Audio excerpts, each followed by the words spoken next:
My father refused to walk me down the aisle because of my sister's lies. But what happened at the reception left him speechless with regret. My wedding day nearly disintegrated, ripped apart by an unexpected treachery. Not from a stranger, but from my own flesh and blood, my father and sister. He actually preferred her petty party over accompanying me down the aisle. The instant he understood what he had done still sends shivers down my spine. I'm Cornelia. I was 28 years old when all of this occurred. Growing up in Allentown, Pennsylvania, our family appeared picture perfect. A nice home, mom's tulips, and dad teaching me how to ride my bike. My father, Adam, was my absolute hero. He was tall, with salt and pepper hair, and he had a dominating presence while smiling gently. He'd sit with me at breakfast every morning, his eyes crinkling, and tell me, "Cornelia, you have the brightest mind I've ever seen. You are going to change the world someday." Those words motivated me. When I got straight A's, he'd reward me with ice cream. My mother, Amber, served as the family study anchor. Her kind brown eyes and compassionate nature counteracted Dad's occasional strictness. She worked part-time as a nurse and always put us first. She would spend hours assisting me with homework or showing me how to make her renowned chocolate chip cookies. When I was 13, everything shattered. Mom began feeling weary, and after 3 months, we received the dreadful diagnosis: Stage 4 pancreatic cancer. The following 7 months were a flurry of hospital trips, hushed chats, and seeing my lively mother go away. Her death created a cavernous wound that we never properly addressed. My oldest sister, Katerina, was always complicated. Even before Mom died, she seemed to hate my strong relationship with Dad. She was tall and athletic. I was small and scholarly. Mom attempted to highlight our various skills, but Katerina took every compliment I received as a personal affront. After Mom left, the tension between us erupted. Dad immersed himself in his work, frequently remaining at the office until 9 or 10. I consider escaping the emptiness of our home. His absence left a void, which 15-year-old Katerina quickly filled, declaring herself as the new mistress of the house.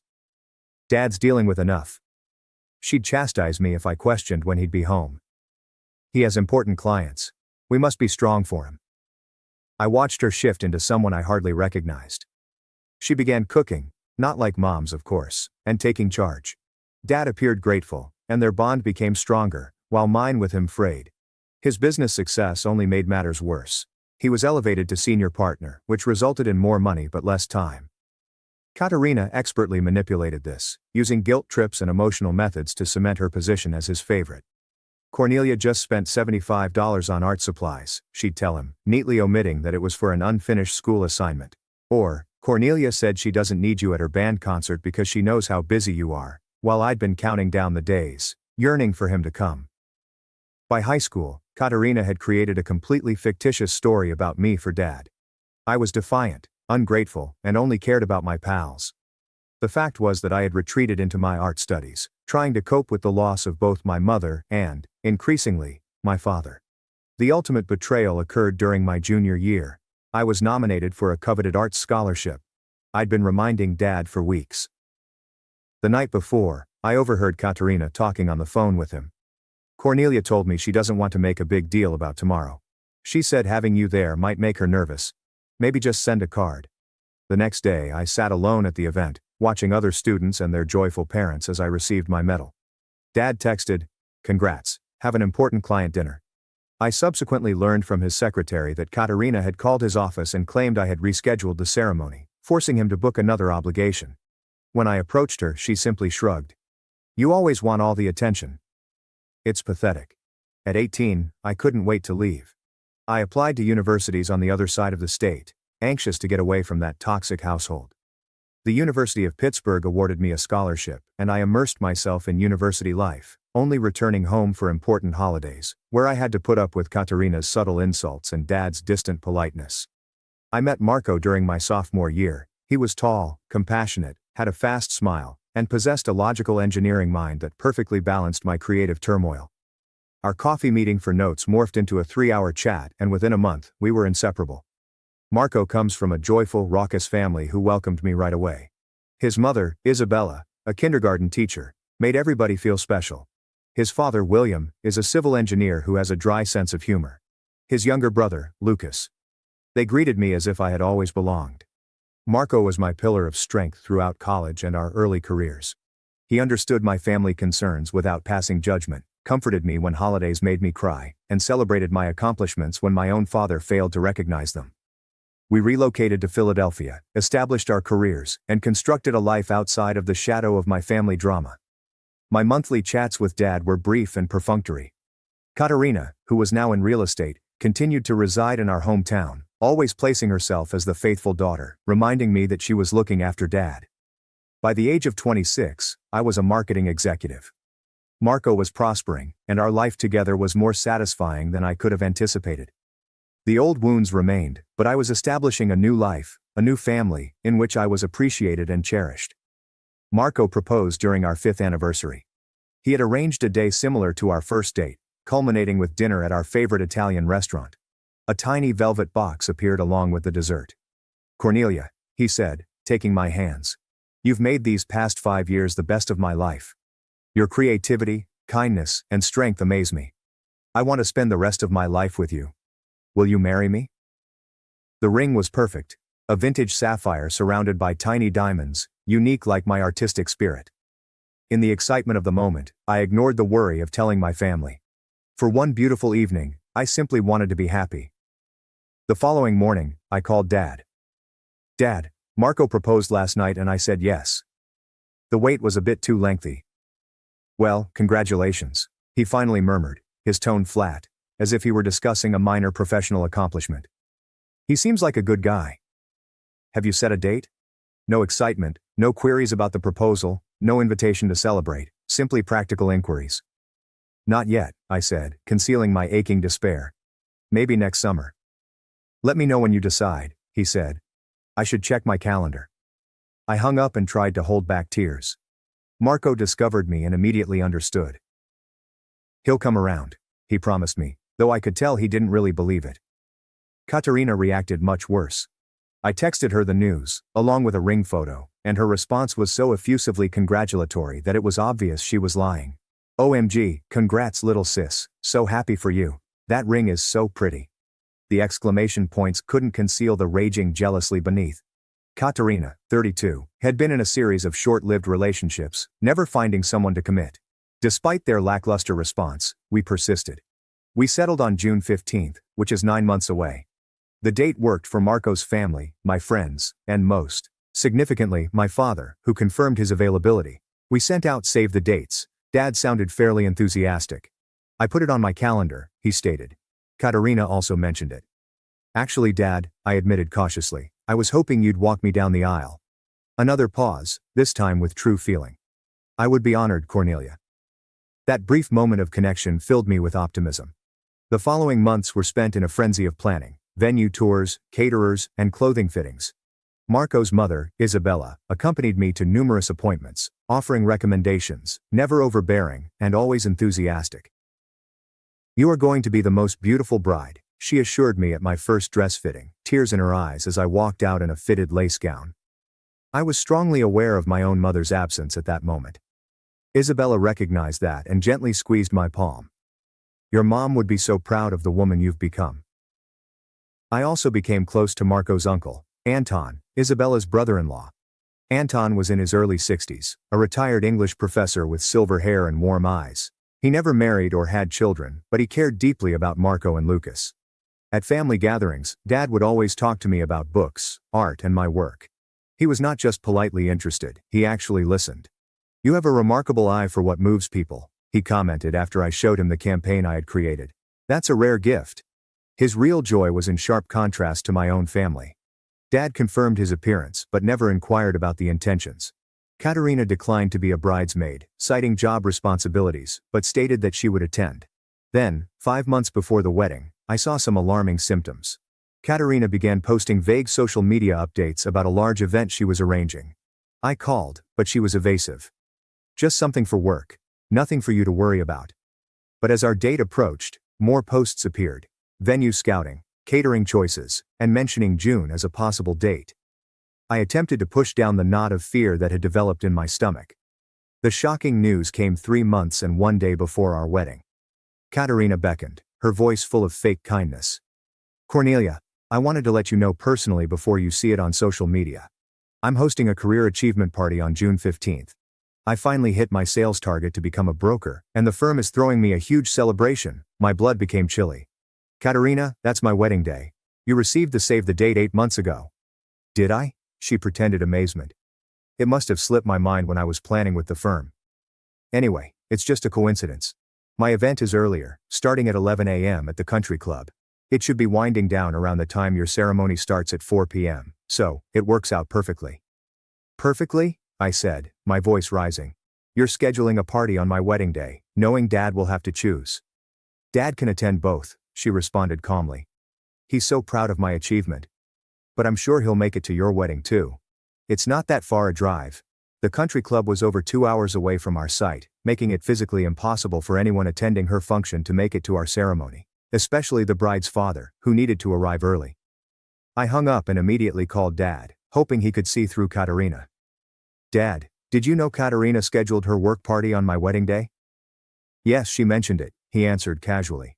It's unfortunate timing, but these work events can be hard to reschedule. It's a big achievement for her. But Dad, how will you attend both? You're supposed to walk me down the aisle.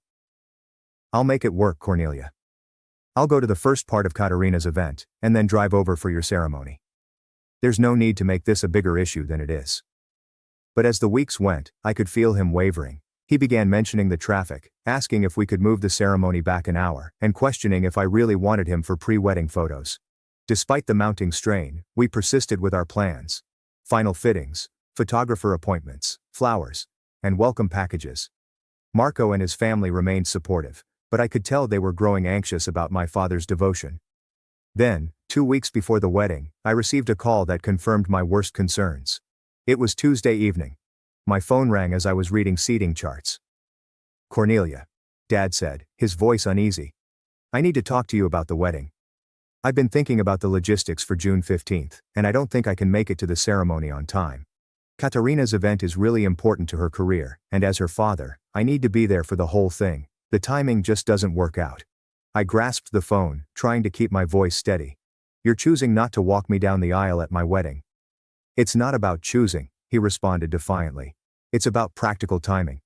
Katerina's event is earlier and I can't be in 2 places at once.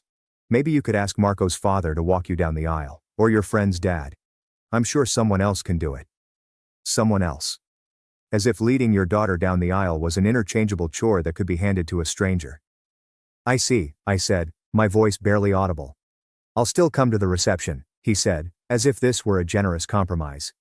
I should be able to make it by 7 or so, depending on traffic. After murmuring farewell, I dropped the phone and slumped to the floor in sobs. Marco found me about 20 minutes later. He's not coming, I wept on his shoulder. He's choosing Katerina's party over walking me down the aisle. Marco gripped me tightly, his fury visible in his rigid shoulders. I'm so sorry, Cornelia. He doesn't deserve you. Marco politely suggested that we postpone. We could move it. Give your dad no excuse. The thought had crossed my head, but something within me revolted. No, I replied firmly. I am not rearranging our wedding because of Katerina's manipulations. That's exactly what she wants. The next day, Isabella called to confirm information and could tell something was awry. I spewed out the entire story. Oh, sweetheart, she replied, her voice full of maternal concern. I cannot believe your father would do this to you. I don't know what to do, I admitted. Part of me wants to beg him, but I know that's what Katerina expects. She wants me to seem desperate. Listen to me, Isabella stated forcefully. This is your day. Yours and Marco's. Don't let anyone diminish it. Your father is making a choice he will regret for the rest of his life, but that is his burden to bear, not yours. Her comments strengthened me, but the question remained. Who would escort me down the aisle? The idea of walking alone felt like a public confession of my father's rejection. Later that week, Uncle Anton called. Marco told me what happened, he said gently. I hope you don't mind him sharing. Of course not, I responded, touched. I know this is a difficult time, Anton said. Family disappointments cut the deepest. His tone implied that he was directly familiar with this anguish. It sounds like you understand. More than you might expect, he stated. My own father studied literature instead of business. Some wounds never fully heal, but we learn to build beautiful lives despite them. His knowledge prompted new tears. Thank you for understanding, Anton. Anytime, dear. And remember, family isn't just about blood, it's about who shows up for you when it matters. 1 week before the wedding, I reached rock bottom. Despite enthusiastic emails from friends and final vendor confirmations, I found myself on the bathroom floor at midnight, overcome with despair. My father's absence left a gaping hole in the wedding, which was otherwise going brilliantly. The next morning, Marco recommended I meet Isabella for lunch. She was waiting in a quiet cafe. Marco is worried about you, she added, squeezing my hand. We all are. I'm trying to be strong, I explained, stirring my tea. I keep telling myself it doesn't matter, that I'm better off without Dad there. But then I think about walking into the ceremony alone, and I just feel abandoned. It's okay to feel that way, Cornelia. What your father is doing is wrong, and you have every right to be hurt. Isabella appeared to be gathering her thoughts while we ate our salads. There's something I think you should know, she finally said.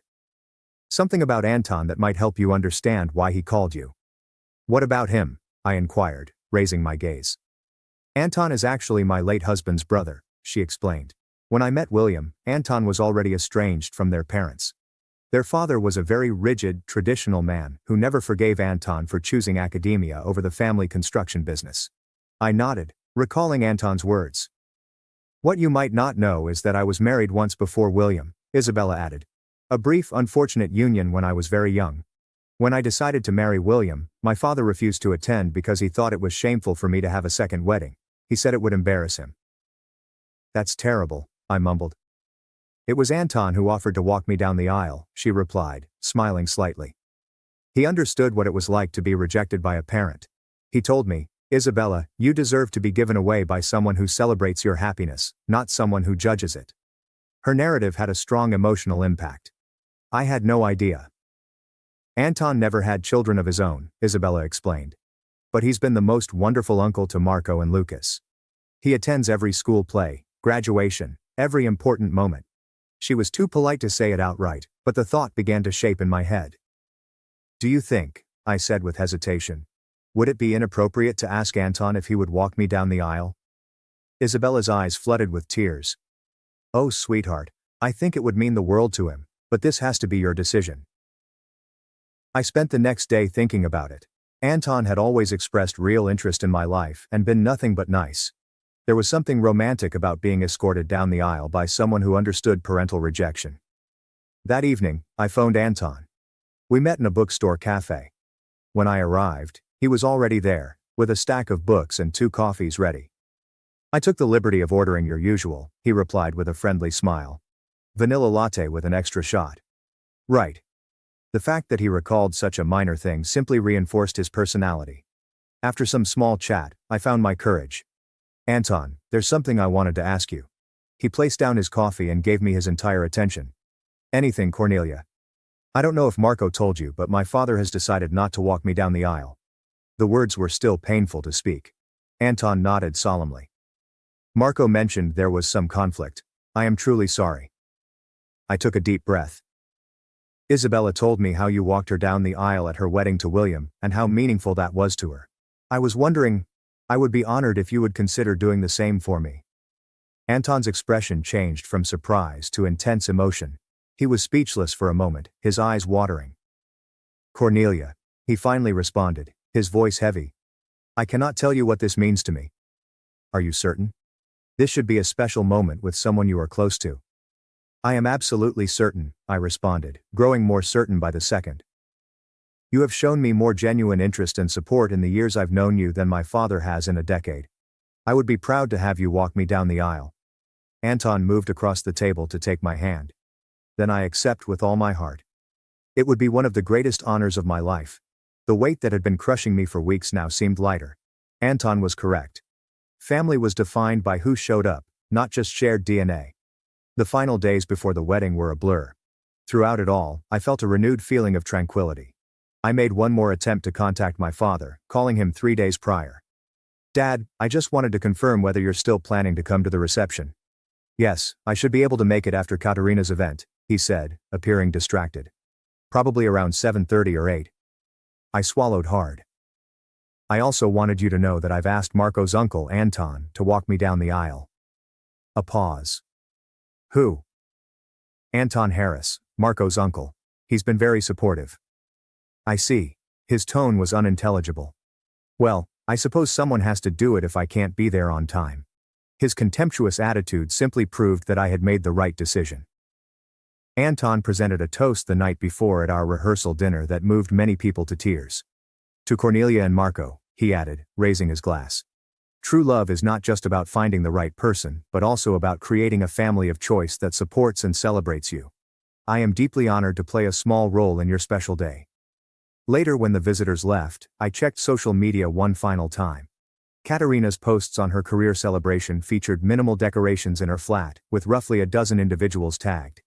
It was obviously not the large corporate function she had described. She had booked a normal house party expressly to conflict with my wedding. The knowledge should have hurt, but instead I had a peculiar sense of clarity. The scales have now slipped from my eyes regarding the genuine nature of my sister's emotions. Her jealousy was so intense that she sabotaged one of the most important days of my life out of vengeance. I closed the app, determined not to let her criticism affect me. Tomorrow's focus would be on love rather than family drama. I awoke on my wedding day to sunshine. My bridesmaids came, their enthusiasm infectious. As my friend Alina's hair was being styled, my phone rang with a text from Dad. Good luck today. Katerina's event starts at 11 o'clock. If it wraps up early, I might be able to make it to the reception by 7 or 8. Save me some cake. Not a single word of sorrow for missing the event. Not even congrats or, I love you. Just a reminder that Katerina's party came first. I passed the phone to my bridesmaid Cassandra, unable to answer. He's unbelievable, she mumbled, hugging me in support. Try not to let it ruin your day. Anton knocked at midday, dressed elegantly in a tuxedo and clutching a small gift package. I hope I'm not intruding, he explained. I just wanted to drop this off for Cornelia. I invited him inside. You look absolutely radiant, he murmured, his eyes crinkling with real affection. Marco is a very fortunate young man. Thank you for coming by, I said. And for everything else. Anton handed me the box. I wanted you to have this today. It belonged to my mother and I've been saving it for a special occasion. Inside was a gorgeous vintage handkerchief trimmed with lace and small blue flowers. Something old, something blue, Anton explained. My mother carried it on her wedding day in 1930. I thought perhaps you might like to have it with you today. Tears welled in my eyes. It's beautiful, Anton. I would be honored. There's one more thing, he explained, bringing out a little velvet pouch. Isabella asked me to give you this. It was meant to be a surprise. Inside was a beautiful silver bracelet with a single charm, a paintbrush and a pen. She remembered you telling her how you loved both writing and painting as a child, Anton said. She wanted you to have a reminder of your creative spirit. The thoughtfulness overwhelmed me. These folks, who had no blood relationship with me, were more concerned about my pleasure than my own family. Please thank her for me, I said, securing the bracelet. This means so much. Anton nodded with understanding. I should let you continue getting ready. I'll see you before the ceremony. As the afternoon continued, I concentrated on the bliss. My bridesmaids helped me put on my dress. With my hair up, Mom's pearl earrings, Isabella's bracelet, and Anton's handkerchief tucked into my bouquet, I felt prepared. At 3:30 p.m. the photographer was finished. Isabella arrived. Oh, Cornelia, she sighed, tears in her eyes. You are absolutely stunning. She hugged me gently. Anton is waiting in the lobby whenever you're ready. 10 minutes before 4, I headed to the garden terrace. Through the glass doors, I could see 90 people, the flowery arch where Marco was waiting, and the string quartet. Anton stood in the anteroom, slightly worried but composed. When he saw me, his face was full of pride. Are you ready? He inquired gently. I nodded, too moved to talk. He offered his arm. The doors opened as the opening notes of Canon in D began to sound. Walking down the aisle with Anton, I felt a strange combination of emotions. Regret for my father's decision to miss this moment, but also thankfulness for the man who had stepped in with such grace and love. Marco's expression as he saw me approach was worth every minute of planning, family strife and tears poured. His eyes radiated love and wonder. And in that moment, I realized we were starting our own family, one based on mutual respect and true caring. The ceremony was just what I had dreamed for. We exchanged our own vows, agreeing to support each other's goals, speak openly, and pick each other every day. When the officiant called us husband and wife, the applause enveloped us like a hug. The cocktail hour and supper were full with laughter, toasts and dancing. Marco's father offered an emotional message. Anton's toast caused happy tears. By 8:30, it was evident that my father would not make it to the reception. I tried not to let that cloud my emotions as Marco and I performed our first dance. As the evening continued, I spotted my cousin Timothy enter, appearing flustered. He was Mom's nephew and was always kind. He was also one of the few family members who had maintained contact with both Katarina and me. After greeting him, I mentioned his late arrival. "I'm so sorry," he stated with genuine regret. "I stopped by Katarina's event first, thinking I could make both. But Cornelia, there's something you should know." He led me to a quiet spot, his countenance solemn. "That party Katarina had today, it wasn't what she told everyone. It wasn't a work event at all." My stomach constricted. "What do you mean?" "It was just a regular gathering at her apartment. Maybe 15 people total. Mostly her friends from the gym and a couple of co-workers. There was no company recognition, no achievement celebration. I asked her colleague Miriam about the broker promotion, and she looked completely confused. The consequences were astounding. So she lied about the whole thing just to create a conflict with my wedding." Timothy nodded grimly. "That's not all. I overheard her talking to your dad. She's been telling him for months that you didn't really want him at the wedding. That you only asked him to walk you down the aisle out of obligation." "What?" "That's completely false." "I know, and there's more." Timothy took out his phone and showed me a text discussion between him and Katarina from months ago. Katarina frankly acknowledged that she had purposefully scheduled her party on my wedding day. She wanted to make Dad pick. The revelation was both stunning and somehow validating. All these years I assumed I was being paranoid about Katarina's manipulations. This was confirmation that she had been aggressively destroying my relationship with our father. "Does Dad know any of this?" I inquired. Timothy shakes his head. "I don't think so. I tried to tell him today, but Katarina kept interrupting and eventually pulled him away." "I'm so sorry, Cornelia. I should have realized what was happening sooner." I hugged my cousin and thanked him for being honest. "Thank you for telling me, Timothy. At least now I know the truth." I tried to assimilate the new knowledge. Half of me wanted to contact my father right away and expose Katarina, but another half realized it was my wedding day, and I deserved to enjoy it. I joined Marco on the dance floor, pushing off thoughts of my sister and father. This day was about love and the future, not the tragic past. The reception was winding down around 10:30, with just around 40 attendees remaining, when I spotted a ruckus near the door. My heart skips a beat. My father's tall figure entered the ballroom, looking uncomfortable in a hastily put-together suit. Marco noticed him and grasped my hand. "Do you want me to run interference?" I shake my head. "No, I need to handle this." My father approached uncomfortably, carrying a little present bag. "Congratulations," he replied stiffly, moving in for a similarly stiff hug. "Sorry I'm late." Katarina's thing ran longer than expected. The cavalier manner he mentioned missing my entire wedding ceremony made my blood boil, but I remained calm. "I'm glad you could make it for the last hour of the reception." If he perceived sarcasm, he did not recognize it. He looked around the room. "It looks like it was a nice wedding," he said, as if referring to a movie he had missed. "It was beautiful," I said. "Perfect, actually." An awkward stillness fell. Then he threw the present bag toward me. "This is from Katarina and me. A set of crystal wine glasses." "Thank you," I replied, placing it aside. "Would you like a drink?" He nodded as we proceeded to the bar. As the bartender prepared his scotch, my father finally addressed the question I was waiting for. "So who ended up walking you down the aisle?" "Anton Harris," I responded. "Marco's uncle." My father frowned. "The older gentleman in the navy tuxedo, the one who gave that toast earlier?" I nodded, noticing Anton speaking with Isabella and William. "Yes, that's him. You had a stranger walk you down the aisle." His tone was astonished, as if I'd made an idiotic decision. "He is not a stranger to me," I stated firmly. "He has been part of Marco's family for years, and he has shown more interest in my life and happiness than you have in a very long time." My father's cheeks reddened with rage. "That's not fair, Cornelia. I have always supported you." "Have you?" I asked, years of sorrow finally coming to the surface. "You missed my art scholarship ceremony because Katarina told you I didn't want you there. You forgot my college graduation dinner until Marco's parents reminded you, And now you skipped my wedding ceremony for Katerina's fake party. Fake party? What are you talking about? At that point, Timothy approached. Dad, I'm glad you made it, even if it is just for the end of the reception. My father nodded curtly. Timothy, what is this Cornelia is saying about Katerina's party being fake? Timothy stared between us, recognizing he had walked into a heated exchange. I was just telling Cornelia earlier.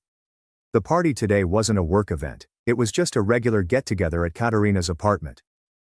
That can't be right, my father protested.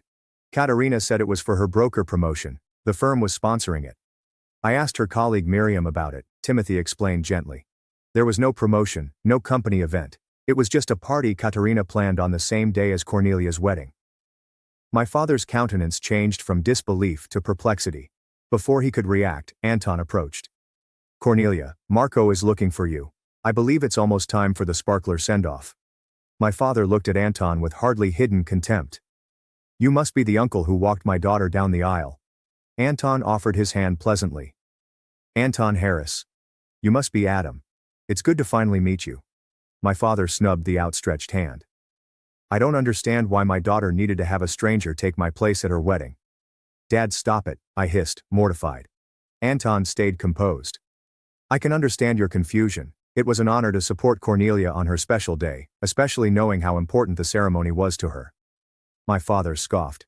Important to her? If it was so important, she could have scheduled it on a day that didn't conflict with her sister's event. My wedding was scheduled 9 months ago, I explained. Katerina deliberately planned her party for the same day, and Timothy has proof of it. Timothy reluctantly showed my father the texts. My father read them, his face becoming paler. This cannot be right, he murmured. Katerina wouldn't do this. She's been doing it for years, Dad, I explained, my voice breaking. She's been deliberately driving a wedge between us since Mom died. She lied to you about me not wanting you at my art ceremony, about me not caring if you came to my graduation dinner, and now about me not really wanting you to walk me down the aisle. My father appeared shocked. She told me you said having me walk you down the aisle would be embarrassing because we aren't close anymore. She said you only asked out of obligation. That is absolutely not true, I insisted. I wanted you there. I have always wanted you in my life. My father appeared to have a sudden realization. Years of deception finally became apparent. His look changed from confusion to rage. I need to speak with Katerina, he replied abruptly, taking out his phone. Not now, I urged. This is my wedding reception. But he was already dialing and moving away. Anton gently placed his hand on my shoulder. I'm so sorry about this, Cornelia. Should I get Marco? I nodded graciously. Anton reappeared moments later, along with my new husband. Marco assessed the situation immediately, and wrapped a protective arm over me. What happened? Before I could explain, my father returned, his face flushed with rage. Katerina hung up on me. I'm going to her apartment right now to get the truth. Dad, please, I pleaded. Can this wait until tomorrow?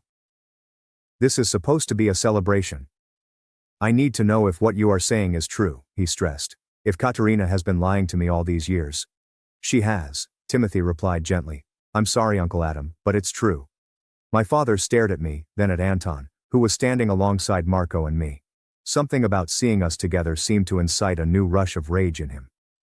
So, you replaced me with him? He shouted, pointing to Anton. Some random old man you barely know? Anton moved forward, his voice quiet yet forceful. Mr. Evans, I understand you're upset, but this is neither the time nor place for this conversation. Today is about Cornelia and Marco's marriage, not about past grievances. Don't tell me what this day is about, my father demanded. She is my daughter. Then perhaps you should have acted like her father, Anton said calmly. Being a father means showing up not just when it's convenient, but when it matters most. The basic reality of Anton's comments struck my father like a physical blow. He peered at Anton, then at me, his rage fading into something resembling shame. I need to go, he remarked abruptly. I need to talk to Katerina. He turned and walked away without saying anything further, creating an awkward stillness. Marco drew me closer. Are you okay? I nodded, even though tears threatened. I just wish he could have seen the truth sooner. Anton's constant presence beside us was soothing. Family revelations are never easy, Cornelia. but sometimes they are necessary for healing to begin. Isabella and William joined us. "Don't let this overshadow your beautiful day," Isabella murmured, holding me.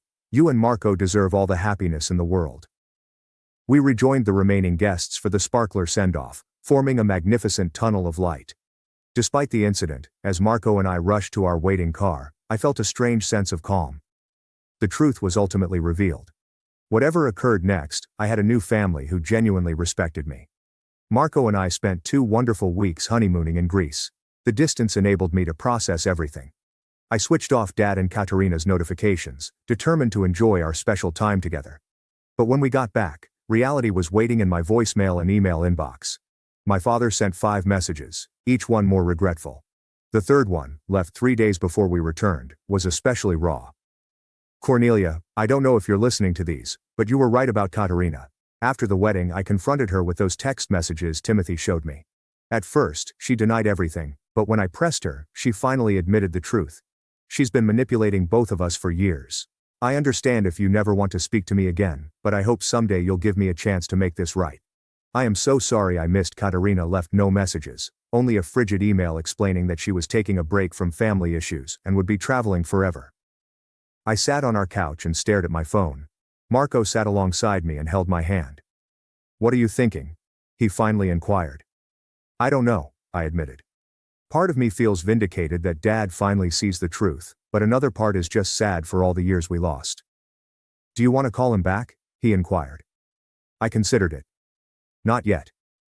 I need some time to figure out what I want this relationship to look like going forward, if I even want one at all." The next few weeks were filled with thank you messages, returning to work and adjusting to married life. I remained in regular contact with Marco's family, particularly Anton, who called every Sunday evening. "How are you doing, Cornelia?" he'd inquire, his voice filled with genuine concern. We'd speak about books, work, and deeper issues like family and forgiveness. Anton never pressed me to reconnect with my father, but his own experiences provided significant insight. "Forgiveness is not about excusing the behavior," he informed me during a phone chat. "It is about freeing yourself from the burden of resentment. Whatever you decide, make sure it brings you peace."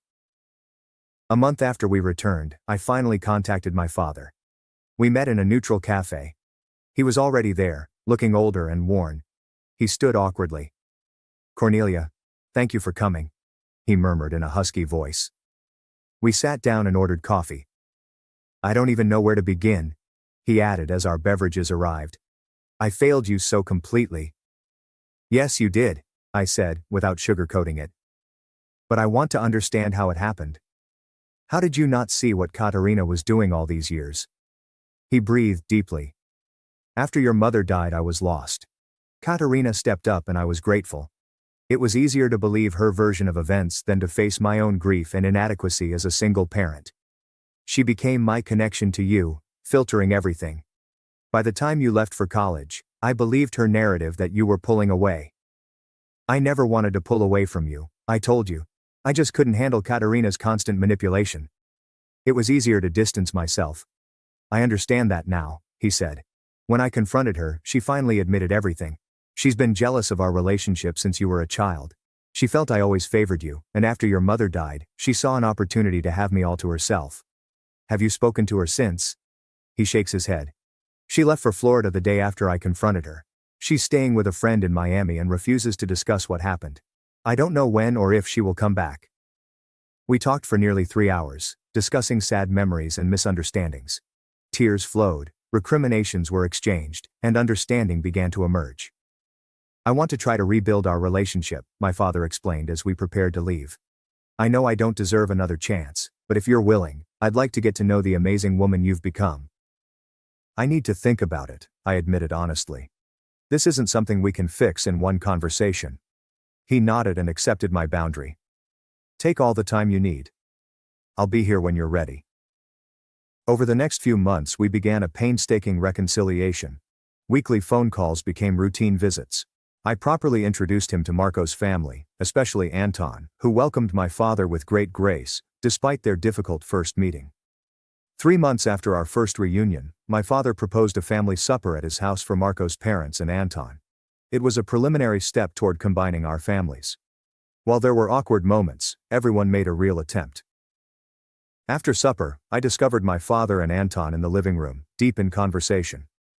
"I want to thank you for being there for Cornelia, even when I wasn't," my father said. "Walking her down the aisle should have been my privilege, but you did it with honor." Anton nodded attentively. "She is a remarkable young woman. You should be very proud of who she has become, largely through her own strength and determination." "I am," my father confirmed. "I just wish I had been more present to see it happening." Their discourse gave me hope that the scars of the past may be healed with time and effort. Katerina stayed distant, sending bland texts or holiday cards but avoiding actual conversation. I came to realize that certain relationships may never be mended, and that was fine. 6 months after the wedding, we celebrated our first Thanksgiving as a married couple. Our dining table was full of Marco's family, my father, cousin Timothy, and a few close friends. Katerina was invited but rejected. My father's voice broke with emotion as we went around the table giving our thanks.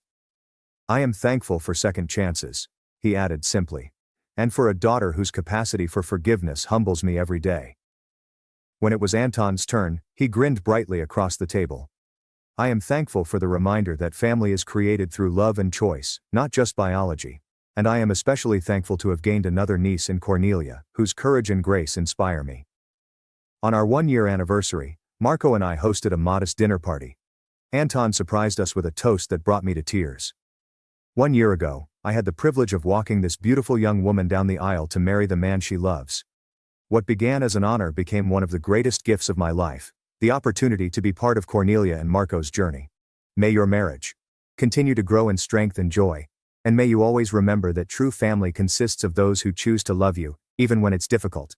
As I reflect on the path that led us here, I realize that even life's most serious wounds can lead to unexpected healing.